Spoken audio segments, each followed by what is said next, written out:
Cricket से जुनून की हद तक लगाव रखने वाले 10 साला जावेद मियांदाद नामी बच्चे को छोटी उम्र की वजह से सिर्फ फील्डिंग तक ही महदूद रखा जाता था। जावेद को क्रिकेट से लगाव वालिद और बड़े भाई की इस खेल से मोहब्बत की वजह से हुआ। जावेद स्कूल से छुट्टी के बाद अपना बैग दोस्तों को ये कहकर दे देते कि कल स्कूल टाइम वापस ले लूंगा। यूं रफ्ता रफ्ता जावेद ने क्रिकेट में ऐसी महारत हासिल की कि अपने वालिद और भाई भी पीछे छोड़ दिए।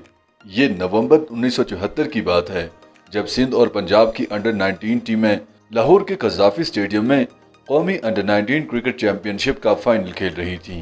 पहले दिन सिंध की टीम 9 विकेटें गंवा चुकी थी, लेकिन इसके 17 साला कप्तान सेंचुरी बनाकर बदस्तूर विकेट पर डटे हुए थे और नॉट आउट थे। ये नौजवान जावेद मियांदाद थे, जिन्हें दुनिया ने एक अजीम बैट्समैन के तौर पर देखा। पाकिस्तान क्रिकेट बोर्ड के सदर अब्दुल हफीज कारदार स्टेडियम में अपने कमरे से नौजवान जावेद मियांदाद को बैटिंग करता देख रहे थे कि मैच के बाद जावेद मियांदाद को अपने पास बुलवाया और कहा, तुम बहुत अच्छा खेले, बस इसी तरह खेलते रहो।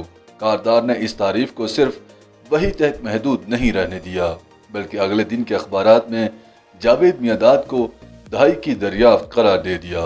हारून रशीद पुरानी यादों को ताज़ा करते हुए कहते हैं कि मैं और जावेद चर्च मिशन स्कूल में पढ़ते थे। बचपन से ही जावेद मियांदाद गैर मामूली सलाहियतों के हामिल थे। जब हम उनकी बिल्डिंग की छत पर खेला करते थे तो उनके पड़ोसी हमारे शोर से परेशान होते थे। जावेद मियांदाद बताते हैं कि मैं गली में खेलने वाला स्ट्रीट क्रिकेटर था। मेरे वालिद को ये बात सख्त नापसंद थी कि मैं अपनी विकेट जल्द गंवा दूं। यही सोच मेरे कोच AR महमूद की भी होती थी। उन्होंने मुझे समझाया कि कौन सा स्ट्रोक कब खेलना है और कब नहीं। मैं अपने बड़े भाई बशीर मियांदाद को क्रेडिट दूंगा कि क्रिकेट की गेंद से मेरा खौफ खत्म किया और एतमाद से बैटिंग करने की खूब प्रैक्टिस कराई। मेरी उम्र उस वक्त 10 साल थी और मेरे हाथ में सिर्फ बैट हुआ करता था, पैड या ग्लव्स नहीं होते थे। मुझे याद है कि मुश्ताक मोहम्मद ने मुझे अपना इंग्लैंड में बना हुआ क्रिकेट बैट तोहफे में दे दिया था और मेरे वालिद को कहा था कि ये लड़का एक दिन पाकिस्तान से जरूर खेलेगा।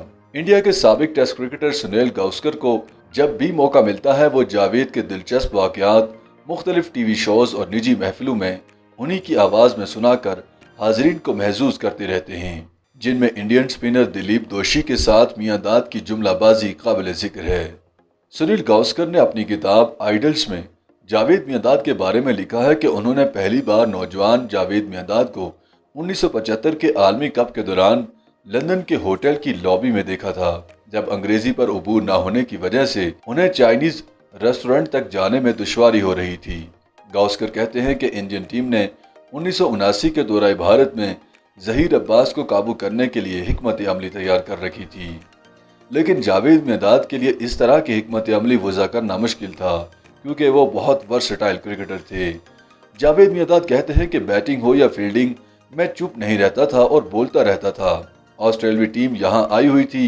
मैंने अपनी आदत के मुताबिक बैटिंग के दौरान ऑस्ट्रेलियाई क्रिकेटर से बात करने की कोशिश की तो डेविड बॉन और दूसरे खिलाड़ियों ने मुंह फेर लिए। वो बताते हैं कि डीन जॉन्स से मेरी अच्छी दोस्ती थी। वो एक मैच पहले तक मुझसे बात कर रहे थे, लेकिन फिर वो भी खामोश नजर आए। तो मैंने लाहौर से कराची की फ्लाइट के दौरान उनसे पूछा कि आखिर माजरा क्या है। डीन जॉन्स ने जवाब दिया कि जब मैंने तुमसे बात की थी तो मुझ पर मेरी टीम ने जुर्माना आयद कर दिया, क्योंकि हम सब ने मीटिंग में ये तय किया था कि मियांदाद की किसी बात का जवाब नहीं देना, क्योंकि वो हमारी तवज्जो हटा देता है और अपना टारगेट हासिल कर लेता है। YouTube पर गूगली न्यूज देखने के लिए youtube.com की सर्च बार में गूगली न्यूज TV टाइप करें। गूगली न्यूज के पेज पर सुर्ख रंग के सब्सक्रिप्शन वाले बटन पर क्लिक करना ना भूलिए। YouTube पेज पर अपलोड होने वाली वीडियोस से बाखबर रहने के लिए बेल आइकन पर क्लिक कीजिए। आपको हर नई वीडियो के बारे में नोटिफिकेशन मौसूल हो जाएगा।